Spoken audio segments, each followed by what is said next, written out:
Hi. So today I'm talking to Kristin Speakman.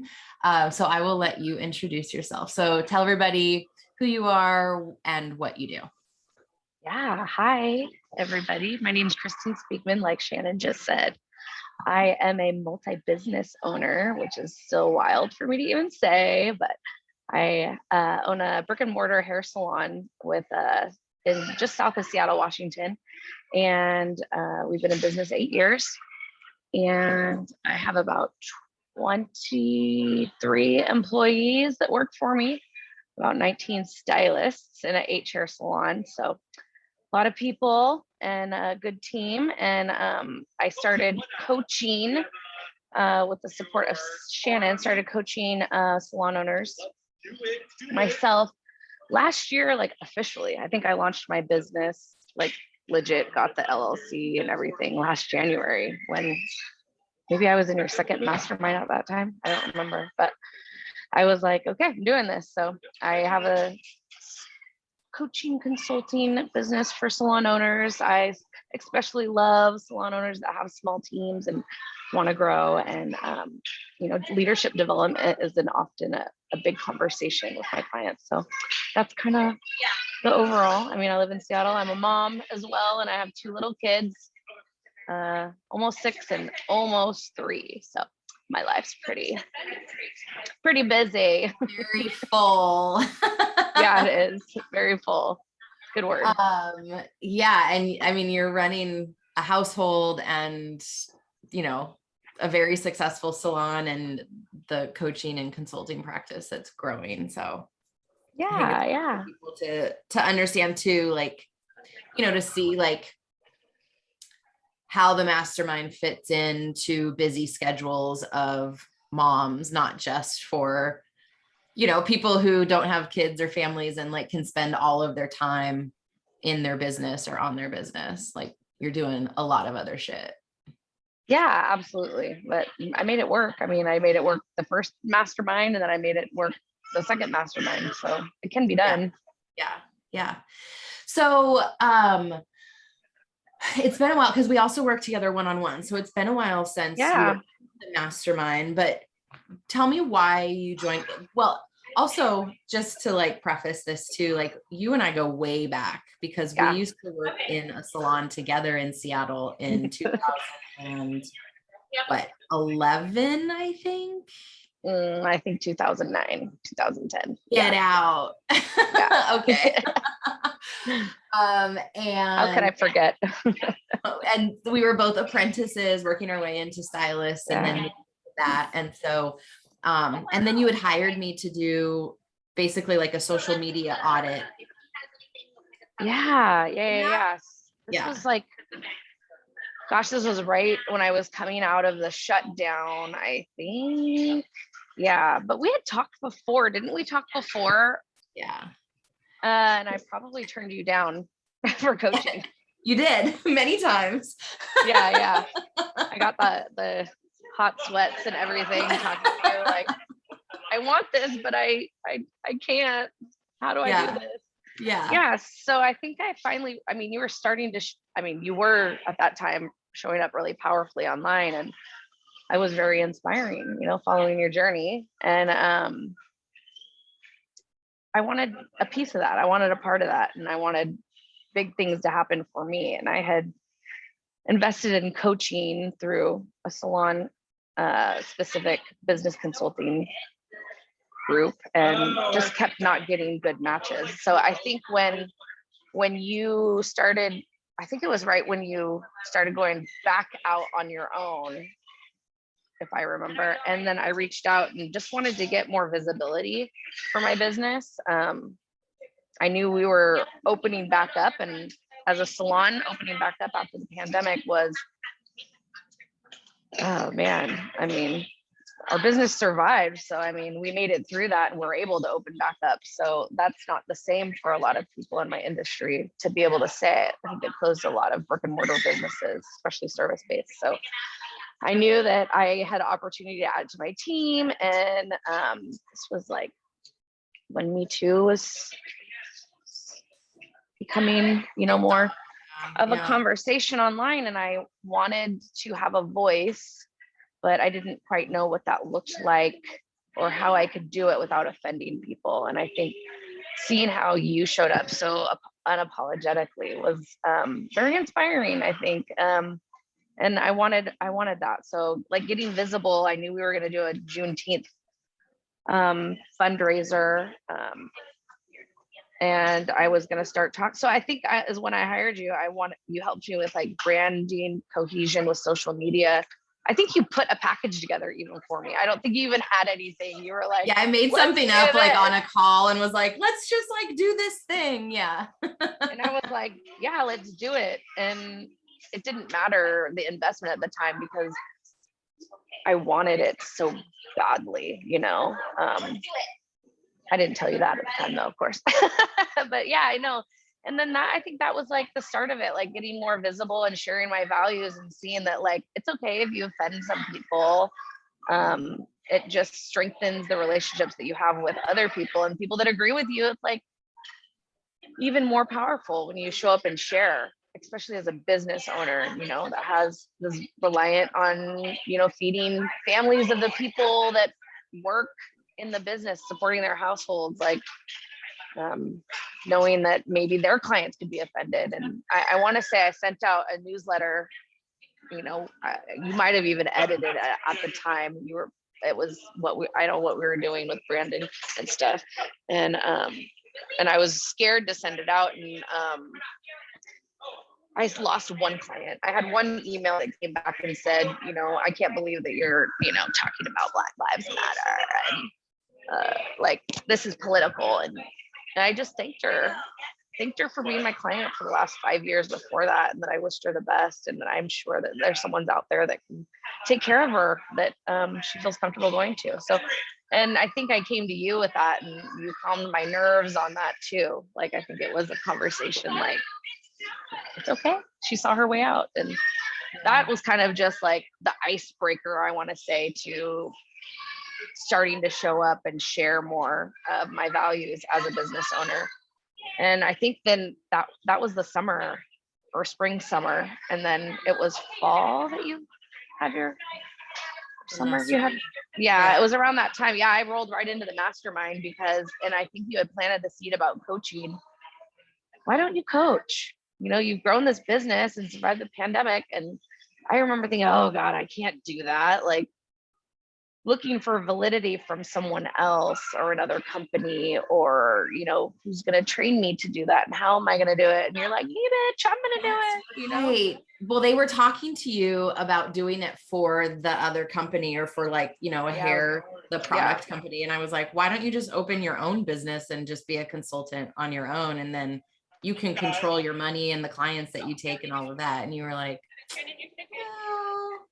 And then I think finally, you know, obviously it took shape where you're like, yeah, wait a minute, hold on. Yeah. You know, I mean, if I was to look back and like say we're like 10, 20 years down in the future, I would say, looking back at this time, like the influence that Shannon you have had on me as a coach. I mean, obviously it's been life-changing, you know all the things intimately, and I don't know how much you want to share here, but like initially it was just having that other person that could say, why don't you try this? Why don't you do this? You know, and it'd be something, I'm getting emotional actually. Like, I'm just like, you know, it was something I wanted, but you were like, you can fucking do this, you know? And so, and I was out looking for, I didn't have that self-trust. So I was like out looking for that validation, I guess, you know, like I started this business and I'm looking to other people like, you mean I can have this business of teaching other people to kind of do what I did? And you know, maybe reject some of the other ways that other people did it, and people will pay me for that. And you're like, yeah, they will pay you for that because they need it. Our industry needed it. And that was literally like the bigger picture, was that how could I be of service to my industry? And so, you know, it starts with in my community, starts with in my salon. And now I get to do it like helping other salon owners kind of change how leadership looks and salon ownership looks in their communities. So yeah, that was like the start of it really. But you know, I mean, it's cool too. And it just goes to show like, I mean, I obviously have experience in the salon industry as well. So that definitely helped me like be able to support you in an even bigger way. Right. Cause I know I was in hair for like 7 years. So it just goes to show too, like we never know how our past experiences or jobs are going to play into our coaching and like how we work with our clients. Totally. Yeah, absolutely. So where were you? So like you started like fresh, like didn't even really have a coaching business when you started the mastermind.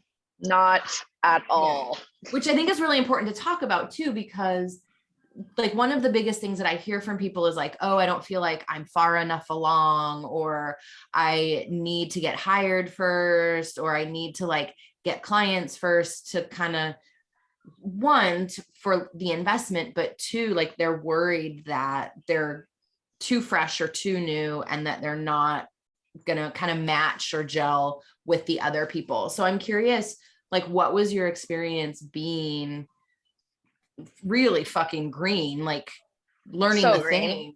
Yeah. Like I mean, I didn't go through like coach training, so I had all of those feelings too. But what I didn't realize till I was farther in is that people were looking at me like, but you have a salon and a business and a team of people, and we want that. I didn't give myself enough credit there for that or acknowledge that. But yeah, I had all those feels too. Like, oh, I don't know what I'm doing. I'm going to say the wrong thing. But, you know, like that like continues to happen.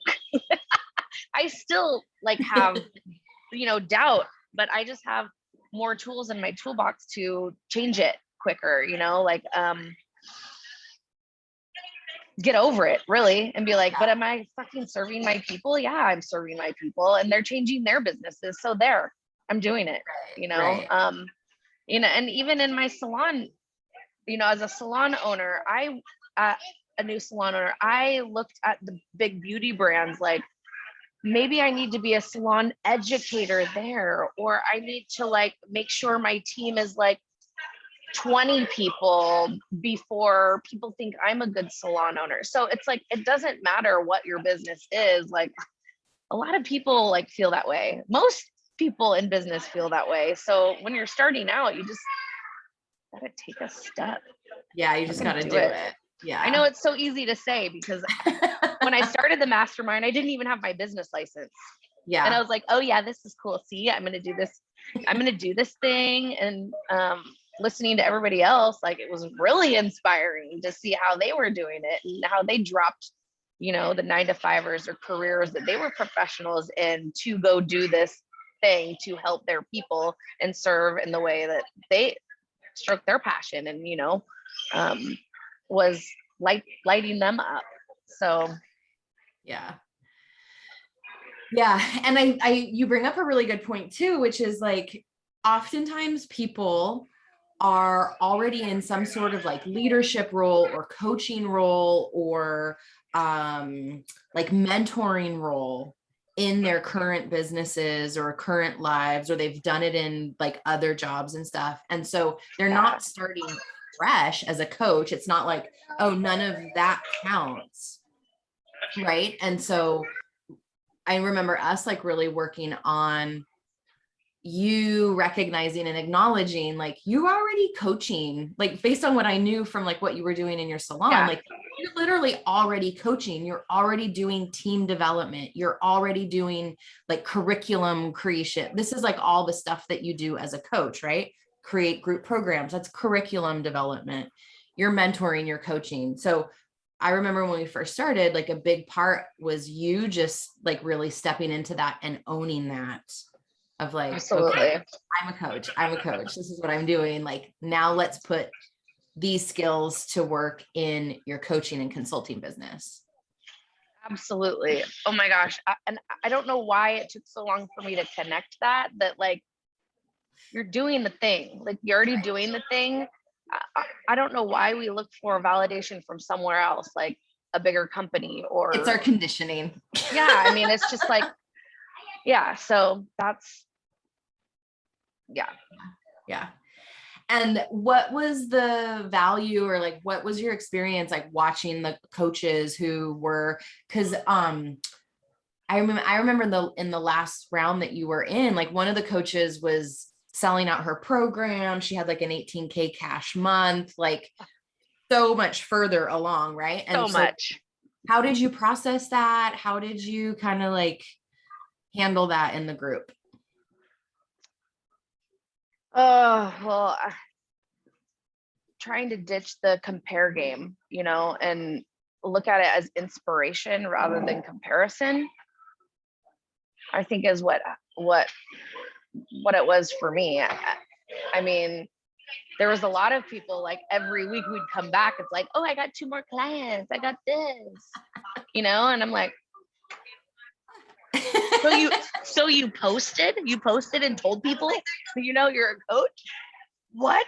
Like, yeah. So no, I think, I mean, I've still felt green, right? But there was other green people too, right? So they were leaving things, and just looking at it as inspiration, like more like, she ditched her career working for a healthcare, I think it was a healthcare field or whatever, and literally went out on her own, right? And she still inspires me online, because now, like, by proxy, like, this network now becomes my network, because we all add each other, and then we have this separate Facebook group that we can share in this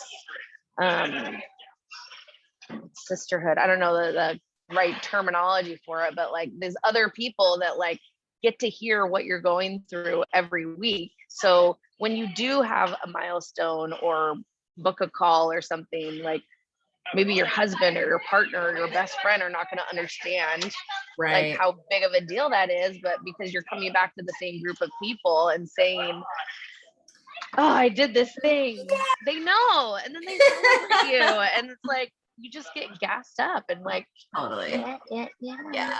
I did do That's that. a great, totally, yeah.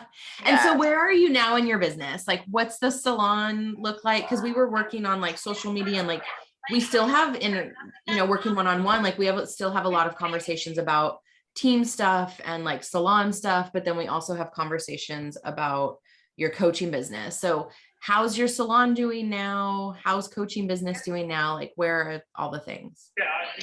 Yeah. Okay. So when I decided to do coaching, I was trying to release duties to the salon while growing. And I got into the mindset that like, I need to let Bella Red, my salon, like go and be in someone else's hands. And that was a journey in of its own, because I came back around to, well, this business is growing and this is where my first income comes from. So I'm not going to ignore it, but I'm going to structure my life and my day to where I can focus on this here and I can focus on coaching over here. So I think it was in the second mastermind that I set the $1 million goal. Yeah. So it was with you. I remember on the call at the top of the year, it was a January, and I said, I want to do $1 million in my salon business. And, it wasn't about coaching. It was about taking that next big leap. And, again, when I go back to like 10 or 20 years from now, what like influence did Shannon have on my life and my business? So many. I could write up many things. I'm very happy, and like the development that's happened is forever. So thank you for that. The first thing would be like telling me, like, or asking me, opening the possibility that I could do coaching as a career. That's first one. The second one is that like, have the big fucking audacious goal, like have it. And what is it? And I think it was just like $1 million,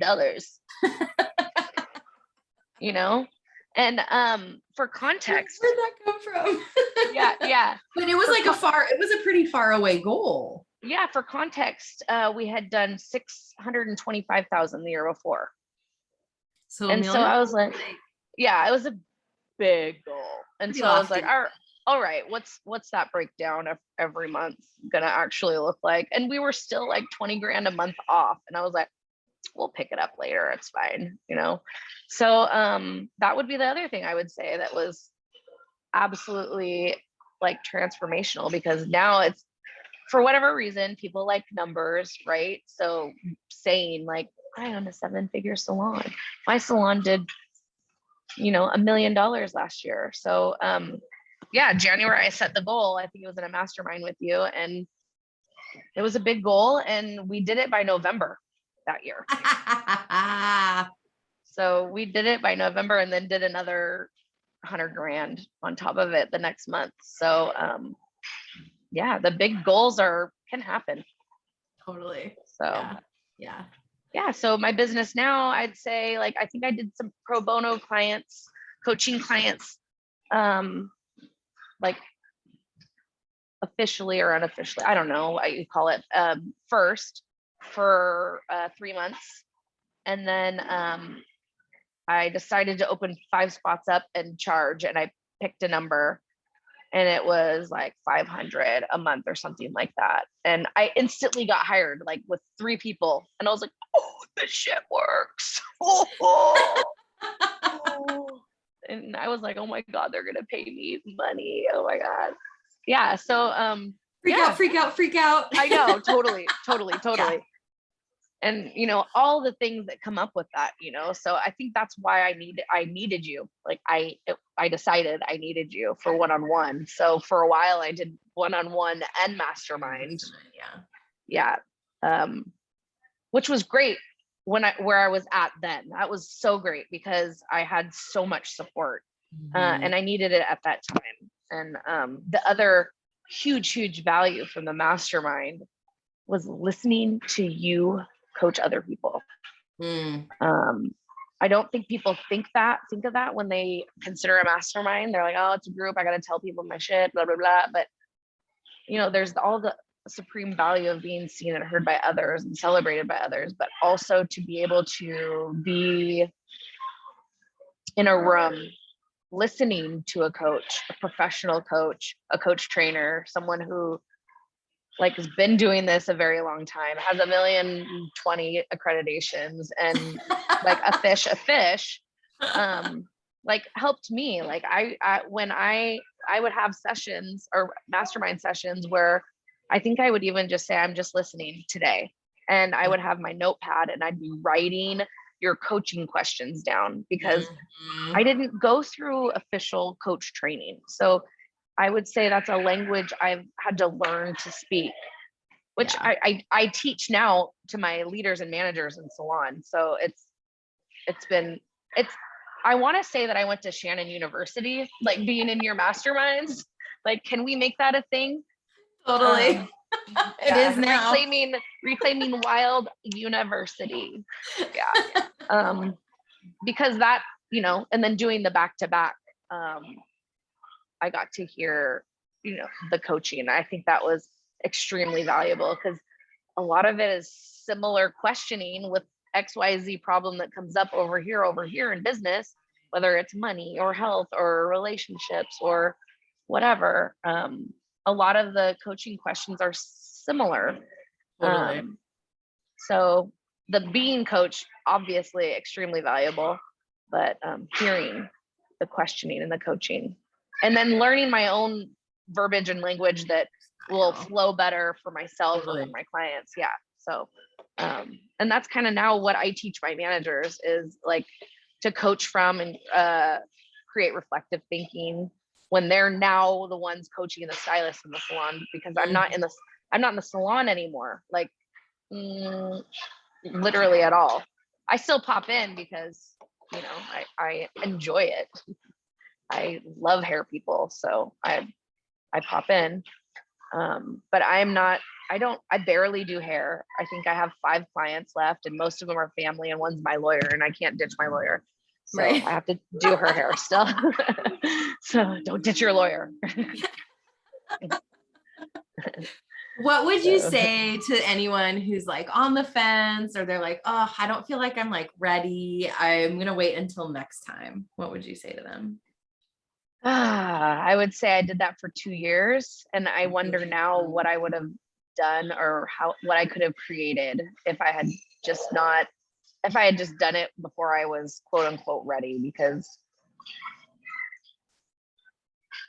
it it happened really quickly. Everything else that I had desired happened really quickly once I had that accountability, the sisterhood, the loving support and call outs. I mean, the ass there's kicking. a lot of those. Yeah. There's a lot of those.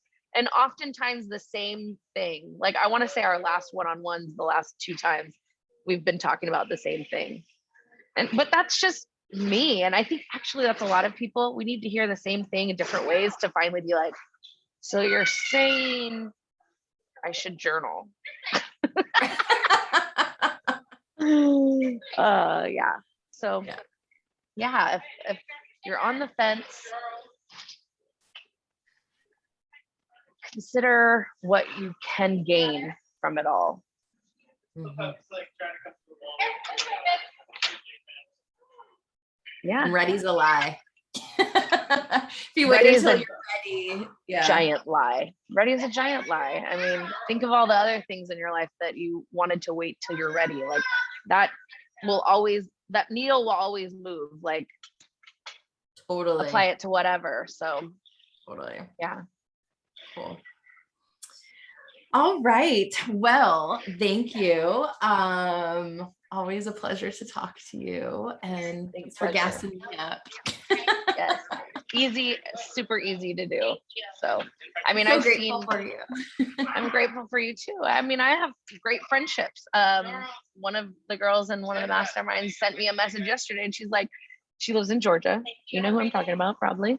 And she's like, we need to meet up in person. Can we like fly somewhere for a girls trip? And so we're kind of dreaming about that now. And I love that. Oh, I love that so much. Yeah. So yeah, there's relationships that are hugely valuable.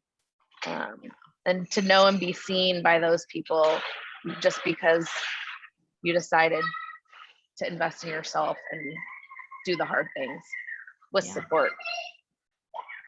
So all right.